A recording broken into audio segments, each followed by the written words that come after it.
High বন্ধুরা, তোমরা সবাই কেমন আছো? দেখো এই যে আমার বদ্যি পাখি, এই যে আজকের ভাত দিয়েছি। ভাত হচ্ছে কি, এই দেখো হাত থেকে থালাইতে থেকে খাচ্ছে সবাই। ভাত দেওয়া আছে, ওখানে বিট লবণ দেওয়া আছে, সন্দিক লবণ যেটাকে বলা হয়। ওখানে দেওয়া আছে বালি। হ্যাঁ, বালিটা খুব পছন্দ করে ওরা। বালিটা যে দেওয়া আছে, বালিটাই ওখানে খাচ্ছে। এই যে ভাত দিয়েছি, এই যে আমি হাতে ধরে রেখেছি ভাতটা। এই যে আমার হাত থেকে খাচ্ছে সবাই এসে এখানে। এই যে ভাত খাচ্ছে। আর ওখানটায় কিছু পাখি ওই যে বালি দিয়েছি, বালি ওরা খাচ্ছে। বালিটা খুব সুন্দর পছন্দ করে। হ্যাঁ, আর ভাতটা তো আমি সপ্তাহে একদিন থেকে খুব বড় জোর দুদিন করে দিই। ওটা রেগুলার দিই না, ওটা সপ্তাহে এক দুদিন করে দিই ভাতটা।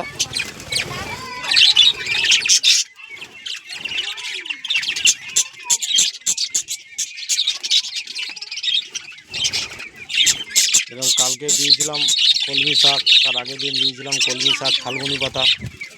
তারপরে একদিন গ্যাপ দিয়ে আজকের আবার এই যে ভাত দিয়েছি এদেরকে খেতে।